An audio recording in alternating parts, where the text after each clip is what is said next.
Hey, what's going on, guys? Welcome to drboycetv.com, the home for intelligent Black people. I have some really sad news. Harry Belafonte is now dead. He died at the age of 96. This is just breaking news that Mr. Belafonte is no longer with us.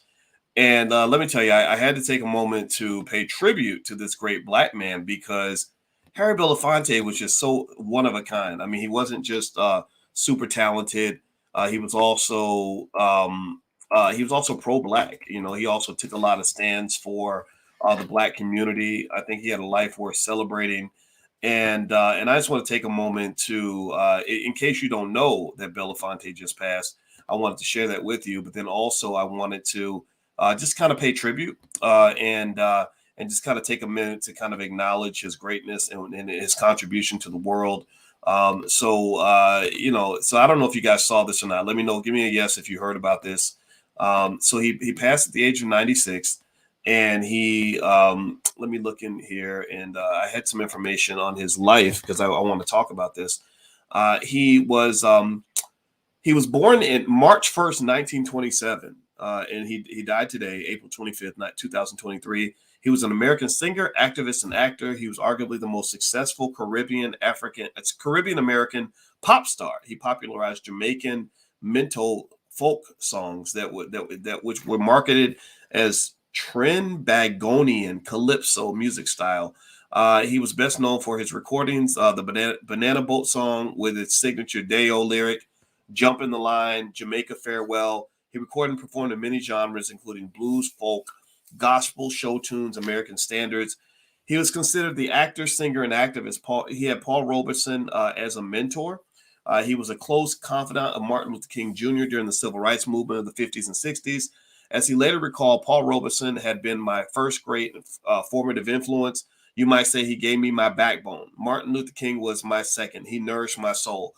And if you don't know anything about Paul Robeson, he was also iconic in terms of not just talent, but also commitment to the Black community. Paul Robeson was a real strong man. So I think it's really cool when you see strong Black men mentored by other strong Black men. You know, we have, and I think that's what led to the fatherlessness crisis that has gripped the Black community.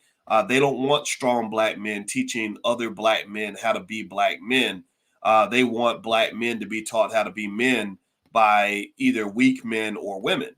And I'm gonna tell you, Harry Belafonte, you know, I what I love about this guy wasn't just his talent; it was who he was. You know, I met him once. I met him one time in Chicago at an event. We didn't talk much, but of course, I admired him and everything else. Shook his hand, and he's just one of those people that I think has to be a part of Black history. I think that we as Black people have to acknowledge the ones who really did right by us, the ones who were Black first. And I put Belafonte in that category. He was willing to make sacrifices on behalf of the Black community. He was willing to get out here and stand up to give opportunities to Black actors and actresses. He was a guy that seemed principled. You know, I don't know what it was like to do business with him one way or the other per se. But I just get this sense that he's a person that, that deserved to live the long life that he lived. And I'm going to put his image up on the screen so we can kind of, remember him. And so let me see if I can find some more information here on Mr. Belafonte.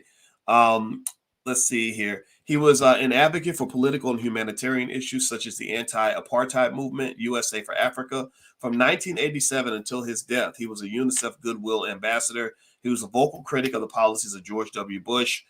He acted as the ACLU's Celebrity Ambassador for Juvenile Issues. So what I like about Belafonte also is that he understood the power of his platform. He understood that being famous wasn't just the goal. Like, that wasn't the only objective. Fame is nice, but it's really when you're famous and you actually use that platform to do something good for the world. He won 3 Grammy Awards, including a Lifetime Achievement Award, and an Emmy Award, and a Tony. In 1989, he received the Kennedy Center Honors. He was born Harold George Bellanfanti Jr. In Harlem, New York. He's a son of Jamaican-born parents, Harold George Bellanfanti Sr., who worked as a chef, and Melvine or Melvine. I don't know if it's Melvin with an E at the end. A housekeeper. His mother was the child of a Scottish Jamaican mother and an Afro-Jamaican father. His father was the child of a Black American mother and a Dutch Jewish father of Sephardic Jewish descent. Very interesting. Did not know that. He was raised Catholic from 1932 to 1940. Belafonte lived with one of his grandmothers in her native country of Jamaica, where he attended Wolmer schools. Upon return to New York City, he attended George Washington High School, after which he joined the Navy. So thank you for your service. That's pretty cool. Shout out to all the veterans out there. I think that's pretty awesome that he actually served his country in that particular way. I think that's very, very interesting. He fell in love with the art form. In the 1940s, he was working as a janitor's assistant. So let's think about this. So he was born in 1927. So we're talking about the 1940s. I mean, he's a teenager, right? He's 13 years old in 1940. He was working as a janitor's assistant when the tenant gave him as a gratuity 2 tickets to see the American Negro Theater. He fell in love with the art form and also became friends with Sidney Poitier. So this is interesting, right? That simple exposure, a little bit of exposure to theater, created the great Harry Belafonte, right? And this is why I think it's so important for you to expose your kids to things. Expose your kids to things. You got to expose your kids to things. When you expose them to things, you don't know what you're unleashing. You don't know what you're unlocking, right? And this is why, for example, when we talk about teaching wealth to your kids, expose them to real estate at the age of 4. Expose them to stock market investing at the age of 5, right? Expose them to owning your own business when they're in elementary school. That way, they may end up running a billion-dollar company one day because you simply expose them to something. Don't feel like you have to teach them how to do it.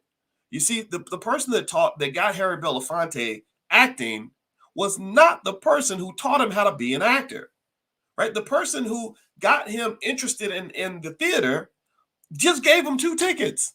They didn't teach him any classes. They didn't say, hey, let me spend 10,000 hours with you to show you how to be the best actor. They didn't do all that. They didn't have to teach him anything. They just exposed him. So the same thing is true with you. What I'm saying to you is, don't feel like you got to teach your kids the fundamentals of finance and wealth and investing. You may not know any of these things. Just expose them. Give me a yes if you understand what I'm saying. I think this is a powerful story, because if he had not gotten those 2 tickets, who knows? He might have spent his whole life as a janitor. Do you understand what I'm saying? So let's keep going. I'm about to start stock market investing class soon, so I gotta bounce out of here, guys. All right. Let's see. So he met Sidney Poitier. They were both struggling. They were both broke in 1940s. They're teenagers. That must have been so cool.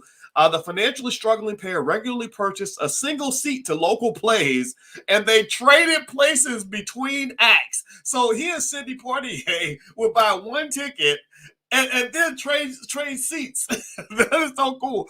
After informing the others about the progression of the play. So they would watch a section of it, leave, tell the other one what happened, and then the other dude would take his seat. How cool is that? At the end of the 1940s, he took classes in acting at the dramatic workshop of the New School in New York with the influential German director Erwin Piscator, and he studied alongside Marlon Brando, Tony Curtis, Walter Matthau, and Bea Arthur, Bea Arthur. I don't know who that is, but the other ones I know: Marlon Brando, Tony Curtis, and Walter Matthau. Let's see. So he subsequently received a Tony Award for his participation in the Broadway revue John Murray Anderson's Almanac in 1954. So by 1954, Harry Belafonte, let's see, he was born in 1927, 37, 47, 57. So he's 27 years old. He's at his peak in 1954. How cool is that? And the reason I'm breaking this down for you is not, again, because it's one thing if we mourn the death of Harry Belafonte. Man, forget mourning his death. Don't mourn his death. That man lived to be 96 years old. That's a blessed life. That's a long, blessed life. Let's celebrate his life. Let's study his life. Study. See, if you want to be successful, you got to study people who were able to achieve at a high level.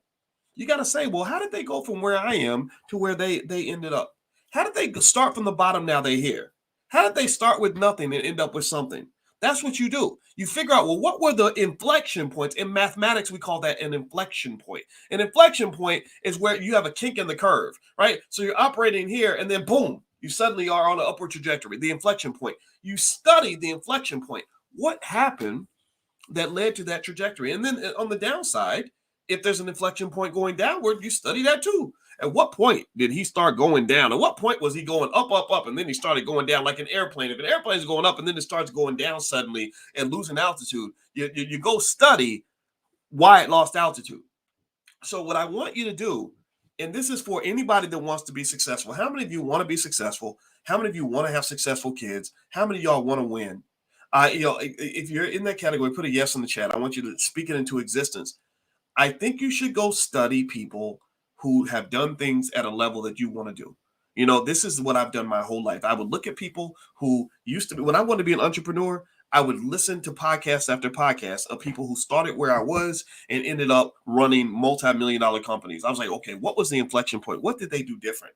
How did they change the trajectory of their life? And then also from the OGs who would say, hey, man, don't do what I did. I would study their life too. You can learn from the negative lessons. I would study relatives and say, wow, you were a star in a football star in high school. You were handsome. You were smart. You had all the girls. You were going to college. And then you ended up on Skid Row.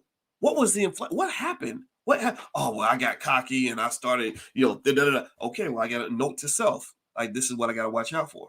Do you understand? So with a Harold Belafonte or anybody, I encourage you to not just mourn what happened. I encourage you to study how it happened, how he became as great as he was. Same thing is true with the tragedies. Pay attention now. I need y'all to listen. This is for intelligent Black people. This is not for the people that don't want to be intelligent. For those who want to be smart, critical thinkers, here's what I encourage you to do.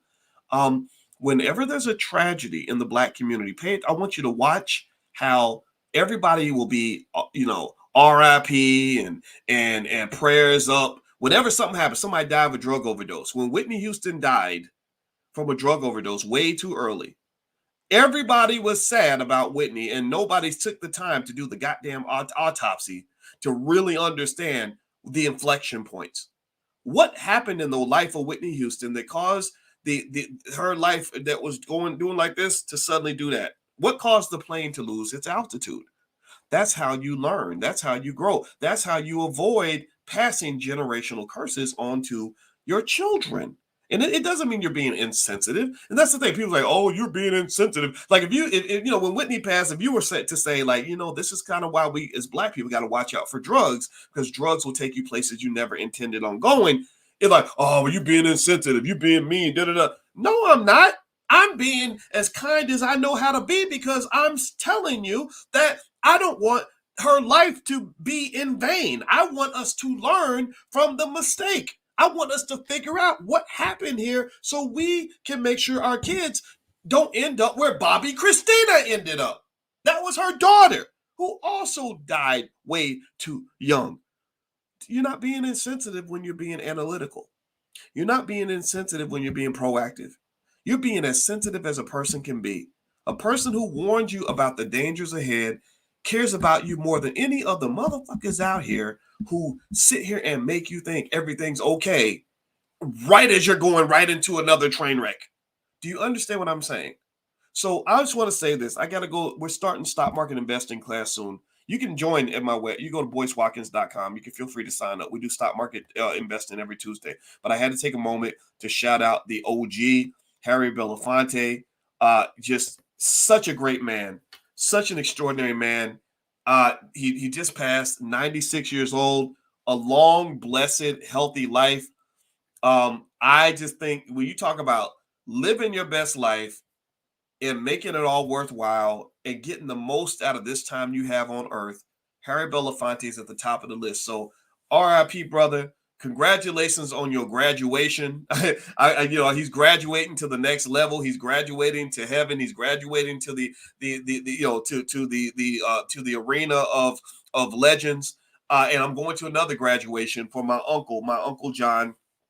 John Eberhardt. I'm going to his graduation in Atlanta this weekend, and in fact, that's how I'm gonna start looking at death. I'm gonna start looking at death as graduations, because as you get older, this happens more. But in my view, that is an opportunity for others to reflect on your life and thank God for the time that you were here, and thank God for the lessons that we receive from your accomplishments. All right. So make the most out of the time you have, because this shows that it ain't going to last forever. So, anyway, have a good day, everybody. God bless all of you. And I hope you have a wonderful day. And let me go over here and do this stock market thing. Do me a favor, hit the thumbs up button, thumbs up, share, subscribe.